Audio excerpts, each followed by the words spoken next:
A very good evening and welcome to the broadcast on this remarkable day.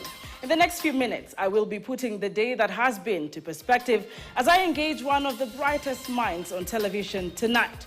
Willis Otieno understands the law of the land like the back of his hand.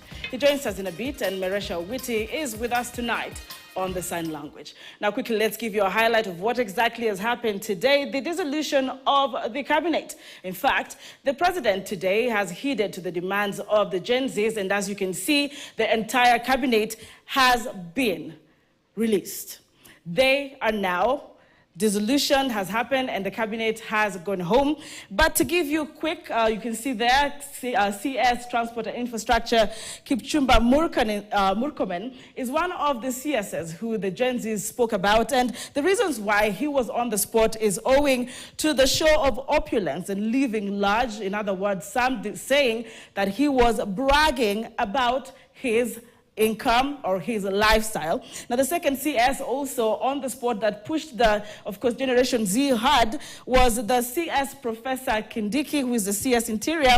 And in this regard, of course, the issues raised around his ministry was the violence seen during the protests, the designation, or rather designating protesters as criminals, among other things. Another key CS that the demands came out strongly putting on the spot is CS Moses Kuria, who is the CS of Public Service. Now, before he was CS of the Public Service, when he was at Trade, the edible oil scandal had put him on the spot, but also now his response to the doctors strike, the recent ones for that matter, and belittling the interns got him at the hands of Gen Zs demanding his exit from cabinet.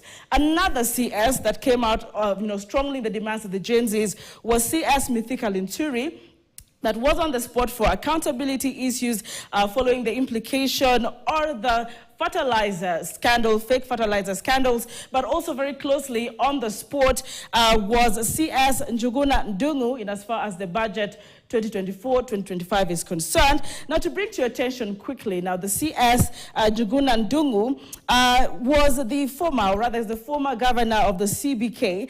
At his time, or the tenure serving as the CBK governor, Kenya was able to take in the number of loans or debt now being looked at to be audited. One of the things that the Gen Z, however, brought up was the budget 2024-2025 and the debt crisis. Well, as far as the health matters is concerned, CS Susan Nakumincha equally asked the Gen Zs and the Kenyans who are disgruntled and protesting following the strike in the health sector and how she handled this particular strikes. Also, the KEMSA scandal that happened in this government looked straight into CS Nakumincha's docket. So entirely, however, despite this particular CSs coming out as the key points, or the CSs that were boldly spoken about by the Gen Zs, all of them have been dissolved. The cabinet, rather, has been dissolved. Now, what were the Gen Z's demands? We go step by step. We said we'll tell you what has been done and what has not been done. 10 demands, including rejecting the Finance Bill 2024, which was very clear. This is where we started from. And this has been done. The president withdrew the Finance Bill, brought to the national, of course, parliament, asked them to delete all the clauses. So this has surely been done. Dissolve the cabinet, that happened today. In fact, questions were arising on when short or how short is shortly. The president has actually dissolved the cabinet today, and we have shared that in totality. Reconstitute the IEBC. We just witnessed the signing of the IEBC amendment bill. So the president has worked on that. We also have seen that the president has worked on the of course, scrapping CAS position. This was in his address that Friday when the president, the first nation to the nation's address, when the president spoke on, meeting the Gen Zs on the platform X. That is the particular address that led to that conversation on X. And in that particular conversation, he cleared that he has scrapped the CAS position, and at least until when the country is economically empowered or in a position to handle that particular position. But what is left pending or will it be considered?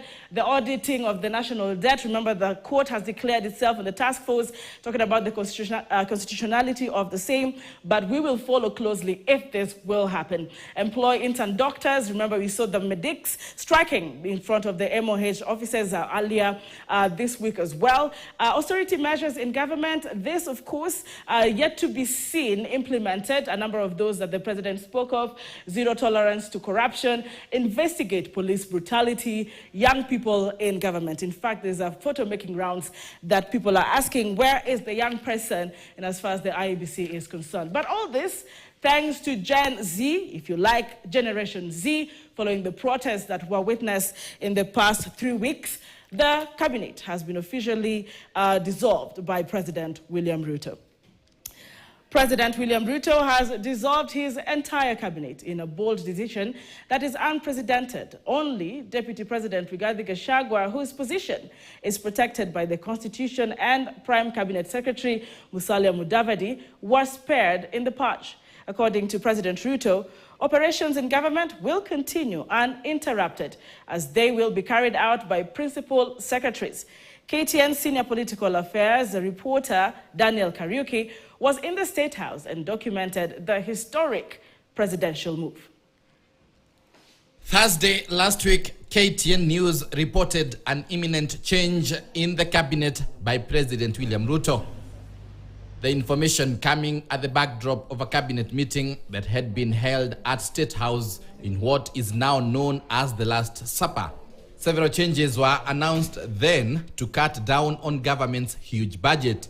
And Thursday, upon reflection, listening keenly to what the people of Kenya have said, and after a holistic appraisal of the performance of my cabinet and its achievements,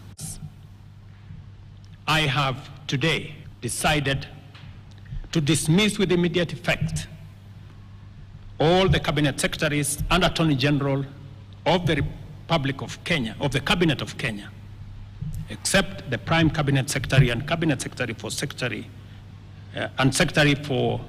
Cabinet Secretary for Foreign Affairs and Diaspora Affairs.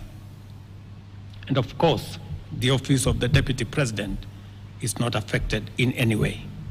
In his address to the nation at State House, Nairobi, President William Ruto revealed his move had been precipitated by various happenings in the country, among them the anti-government protest over the last 3 weeks.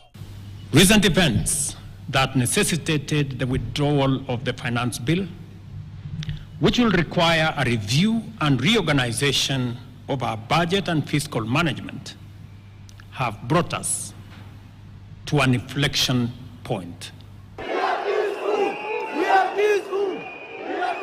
President Ruto's move coming at a time when his cabinet secretaries were making headlines all for the wrong reasons, section of Kenyans terming them incompetent. However, the president has hailed them for achievement made in the last 2 years. Even with the progress we have made, I am acutely aware that the people of Kenya have very high expectations of me.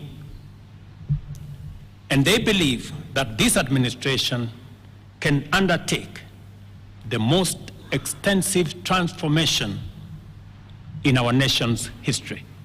I will immediately engage in extensive consultations across different sectors and political formations and other Kenyans. But where did the rain start beating Ruto's cabinet? Political pundits say arrogance, corruption, display of flamboyance and opulence, failure by the CSs to communicate government programs to the people gave a leeway for misinformation and propaganda, prompting Gen Zs to protest, calling for good governance. KTN News has learned that last week in the cabinet, the head of state vented and told the CSs that he was to blame for the mess in the country, as he had put his trust and hope for the wrong people, who in turn contributed to the aggression by the Kenyans. President Ruto's decision to dissolve his entire cabinet is interpreted as a strategy that will redeem his dwindling popularity. With the latest development, focus will now be shifting to the new names that are going to be making it to the new cabinet once President William Ruto kicks off the process to reconstitute the cabinet. Daniel Kariuki, KTN News, State House, Nairobi. Well, all the 21 cabinet secretaries who were today afternoon